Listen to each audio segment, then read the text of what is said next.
Emo akwa babiem yesa da se umre ene wadaje a wodi amaye ye to so eye Badwam na uguso ehwe no yakwa akohwe ahosepe awie de e wo se ye to so ne ebo apomode ehu dawro na abnaba pa abeginadwa wote ho NADOM HERBAL clinic e wo ha nnuro no ne tichu no ema infections ne de no ma ne mema nyina nya manko a mema ne nyina da be kwa na mu ze no obi dwu okwan hu em se we apia na ate agu akwa ya de hu ekwan mu no ni abayo bi na o de ne sa hye no pocket no ndam se hia apia enso o je ne hu achini o afa no normal but chale ni pempa want me an control atine de na say problem enti NADOM e wa ha obo ma ne mema ni nyina infections no ne ade me mo akwa be se bi bia boko ya NADOM twede mo de central control tini de ka nkwa de ya forget na obeti we den am fa mo se ni pem se he wa ze wuti wuti we ma satisfaction bi wa hu to me to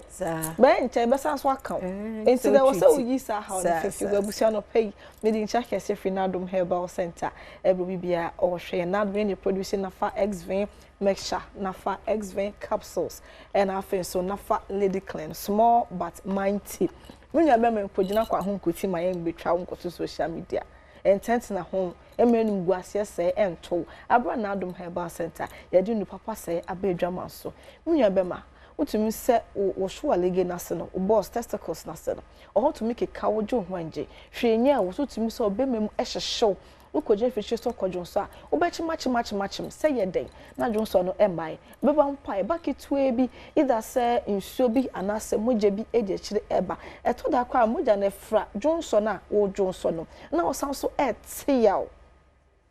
ubechi match jonso ise memma wadun so wie kwa no felisa jonso no emban wie ye kakra den asan so akem adenti na wotena ho ekosa stress we mu nyina abra NADOM Herbal Center ye dundu papa sa ba edwama so nafa XV mixture ne capsules enye na pharmacy shops any herbal shops o krom ha bebia no kwa obenya ye ndoi bi ato intent na ho ma infection ne njo be ma no moso abra ndoi aba ede ama obibia infection a chiwa ma sese no ama obema na fon ashrinke emwamwa ekoshem ubo simpo na da sen na sese no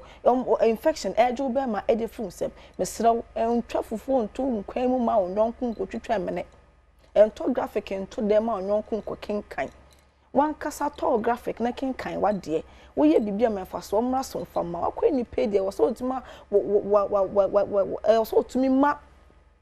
eye wo body no ehu hiawo body no ehu ehiawo no na afia pomode no so ye de ehu ehiawo entensa ho na enye hwe han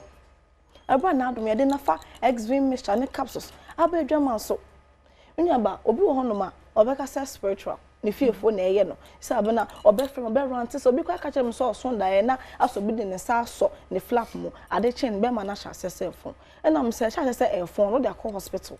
o say I me de akọ hospital so o ma ehu hwe na am so de akọ to yem me ma no nafa XV mixture ene capsules ene odi adanse ensu na efi ne be memu ba ejai ensu so be gu ahemfie ho eni ho no bio eyi sa how ni na e de fi ho no mo e de ma entina ho na enye hwe han abra na do edi papa se aba se nete e wona da kem kama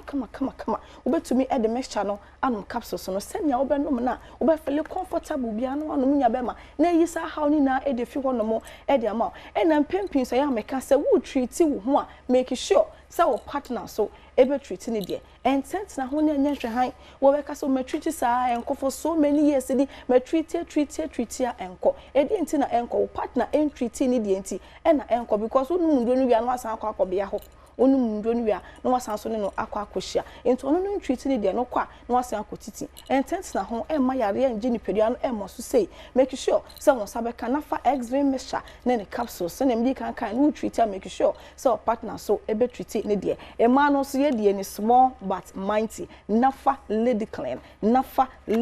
e 100% natural feminine hygiene wash NADOM yankasa enya kwakwaye makotiti ndua haba ni ndua hini e de fan fidi ma ohoro ho ne nitrogen a doctor for kukudam and ejina fidie hu de haban aye dre kama ye wie na package ni fe we so nice cute portable to me the show handbag mu to me the show back pocket obeko weekend na fakọ fa siesie ho na ahemfie ho ndi mu na nsipi sense so abegu ahemfie ho nom ekeka wo scratch and win me se enkogina bonti nkodwi ma enkotwa nkoto social media eye nimguase obi wo hono mu a me say otumi tia ye no hwe enye yie entent na ho make sure na sa ye kuro na na wie na wo kodwonso no nsuo gu ha na hye nsuo po wo kodwonso a yes so ho na to kanka mesra entent na ho na enye hwe han make sure say sabeka na fa lady clean ebe bo asiesie ahemfie ho ye feeling keka wo se na medi kan ni sense so abegu ahemfie ho se enka boni bi fi ahemfie ho nom eba entent na ho ebi awo anasa abrabo mu semunti no ama ahemfie ho nom ebia entra ho nye hwe han ma osanka na fa lady clean bi wa kompo wo wie ye no na ama ahemfie ho nom ejija san wo besan so esi uda dem biom se wo ma wonsa eka na fa lady clean na be boa na yisa ha na efi ho e de ma even infection impo se sta wo so echa etumi ahemfie ho nom ebie enti make sure se wonsa beka na fa lady clean e be hwaboa na esiesi ahemfie ho nom kama e de ama se me ma no bia paade e yo me so mkokrom koto shoe a omoto shoe no mo size be fit yo kama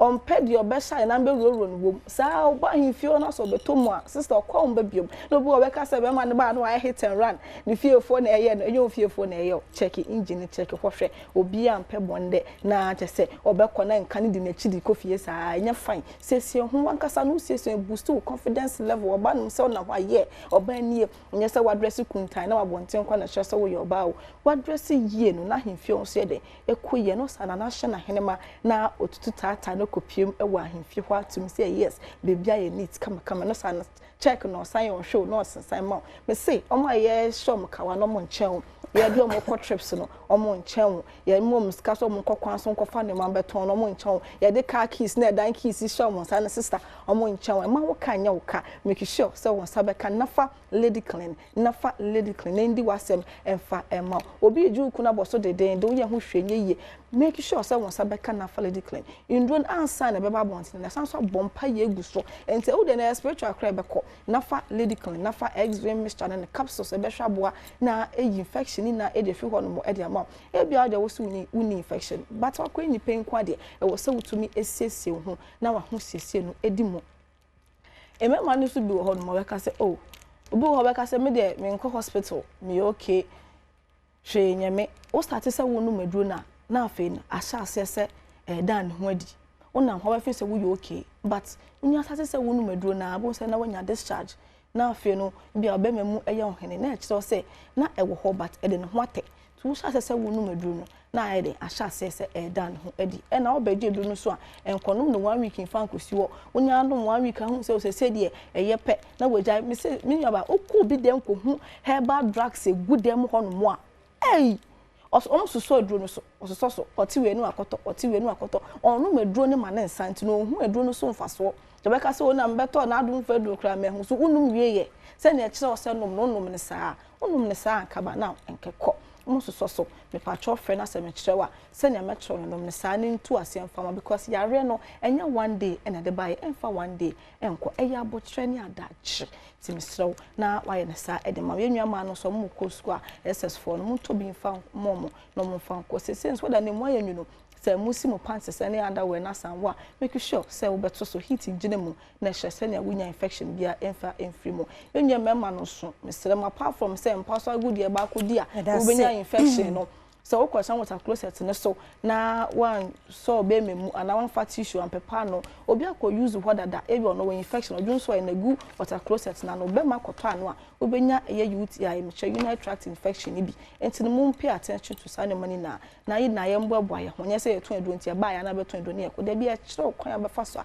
obesi sa ade hu ekwan number no eye 0531156556 0531156556 connection so sapo mudem pa ma setna point mi do antena ho ma yare enji ni pedua no emo so abra na Adom Herbal Center ye do ndi papa se aba edwama ze kire wadwen so bia no pabeda na Adom Herbal Center me sanso si number no so bia papa e NADOM Herbal Center na ye te one more enka no abna papa we na sam ka ti ofra na ono wadi nkomo